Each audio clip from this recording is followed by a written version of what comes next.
concernant les savants et son mode d'action. Alors, je ne vais pas relire l'énoncé avec vous, mais l'idée, c'est de comprendre un petit peu comment agit un savon sur les taches, notamment les taches de gras, et quelles sont les propriétés justement des molécules constituant le savon qui expliquent le mode d'action du savon. Alors, pour ça, donc, je ne reprends pas les documents, on va s'intéresser directement aux questions. Et donc, quelle espèce chimique contenue dans le savon est responsable de son caractère amphiphile? Que signifie le terme amphiphile? Alors, si je reprends le document 1, on regarde un petit peu, et effectivement, dans le savon, donc on a ces molécules-là. Vous remarquerez ici qu'on a un type de formule qu'on n'a pas encore étudié, qu'on appelle une formule topologique, et qu'en fait, ici, à chaque fois, ce sont des carbones. Carbone, carbone, carbone, etc. Donc ici, la molécule responsable, donc, qui agit dans le savon, c'est la molécule de carboxylate de sodium. Donc on va détailler cette molécule-là. Donc carboxylate de sodium, c'est le nom de la molécule.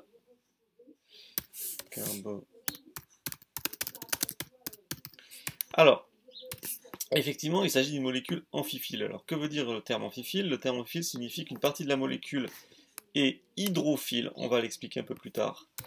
Hydrophile, donc hydrophile, évidemment, ça signifie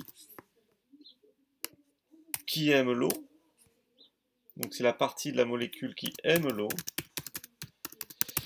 Et une autre partie qui sera hydrophobe ou lipophile. Lipophile qui aime le gras, hein. Lipo, ça vient de ça correspond aux lipides, donc au gras. Donc là, dans ce cas-là, ça sera qui aime le gras. Donc effectivement, une molécule amphiphile, c'est une molécule qui possède ces deux propriétés-là. Une partie qui va aimer l'eau, une partie qui va aimer le gras, donc qui n'aimera pas l'eau. Alors pourquoi? On va essayer de l'expliquer en termes de polarité. Donc en étudiant la polarité de cette molécule, vérifiez qu'il s'agit bien d'un composé tensioactif. Alors un composé tensioactif, justement, c'est un composé constitué par des molécules qui possèdent un côté polaire et un côté apolaire. Ou alors qu'on pourrait formuler aussi, avant de dire côté polaire, un côté hydrophile, donc qui aime l'eau, et un côté hydrophobe, donc qui n'aime pas l'eau. Donc on va essayer d'expliquer ces deux propriétés-là par l'intermédiaire, en s'appuyant sur la notion de polarité qu'on a vue précédemment. Hydrophobe.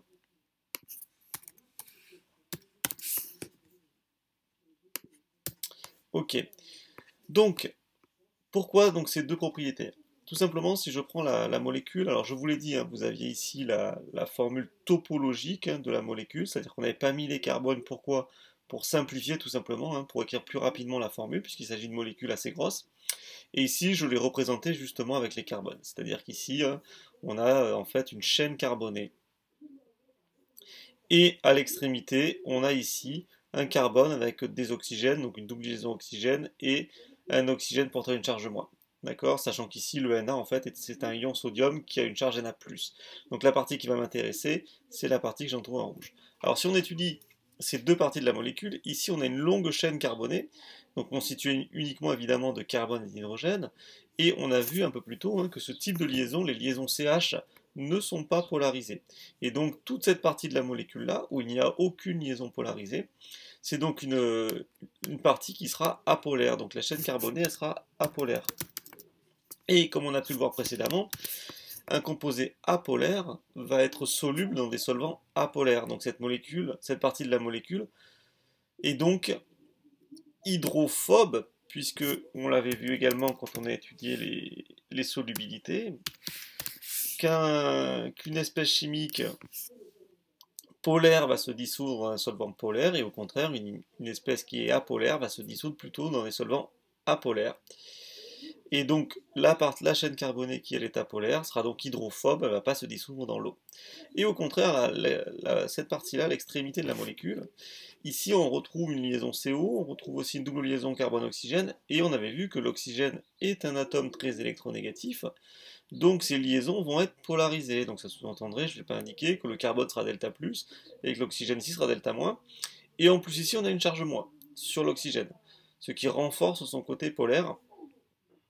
Et donc on aura cette partie de la molécule qui sera polaire. Et comme elle sera donc hydrophile, qui aime l'eau, hein, polaire. Et donc cette partie-là sera donc hydrophile. hydrophile, ça veut dire qu'en fait elle va aimer l'eau, c'est-à-dire qu'elle va se solubiliser dans l'eau. Donc cette molécule, un peu particulière, possède une partie apolaire et une partie polaire. C'est ce qui va expliquer le mode d'action du savon justement.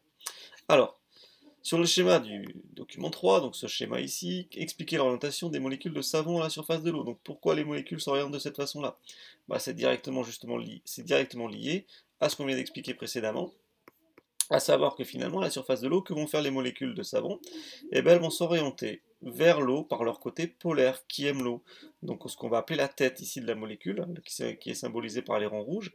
Donc ils vont s'orienter dans l'eau, puisqu'ils sont polaires, et donc ce qu'on appelle la queue de la molécule, donc la chaîne carbonée, qui à l'état polaire va donc s'orienter vers l'air. C'est ce qui pourrait expliquer la fine pellicule de savon, hein. Si on met du savon sur l'eau, on observe une fine pellicule qui se forme à la surface, à cause de ça justement. Décrire et justifier la formation de micelles lorsque les molécules amphiphiles sont plongées dans l'eau. Donc une micelle, voilà, ça ressemble à ça. Pourquoi les molécules de savon s'orientent de cette manière? Tout simplement à cause de cette double propriété de la molécule. Donc leur partie apolaire, donc la chaîne carbonée, oui, toutes les molécules vont s'orienter de façon à ce que leur partie apolaire s'éloigne le plus possible des molécules d'eau. Et évidemment, leur partie polaire, donc hydrophile, va s'orienter vers l'eau. Et la seule façon de respecter cela, c'est de s'organiser en micelles, hein, former cette espèce de bulle là qu'on appelle une micelle. Sur le schéma du document 4, donc celui-ci, positionné autour de la tache de gras, les entités constituant le savon, on modélisera les entités par ce modèle-là, c'est-à-dire que pour simplifier, on va symboliser la chaîne carbonée par des zigzags rouges et ce qu'on appelle la tête de la molécule par ici le rond bleu.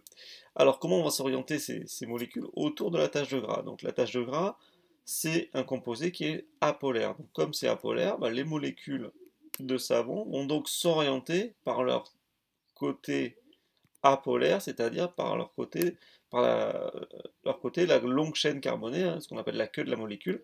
Donc leur côté apolaire va se dissoudre dans le gras et leur côté polaire sera orienté évidemment vers l'eau. Et donc les molécules vont s'orienter, vont venir entourer la tache de gras de cette façon-là, tout simplement. D'accord? Donc elles vont entourer la molécule de gras, la tache de gras par leur côté apolaire qui aime le gras, hein, lipophile. Et enfin, proposer une explication à l'utilisation des savons pour faciliter le détachage d'un vêtement. Tout simplement, puisque le savon, les molécules de savon vont venir entourer la tache de gras par leur côté apolaire, lorsqu'on va rincer avec de l'eau, le côté polaire des molécules, donc le rond bleu, va se dissoudre dans l'eau, et du coup, les molécules vont être entraînées par l'eau, ce qui va entraîner la tache de gras en même temps, et donc faciliter le détachage du vêtement.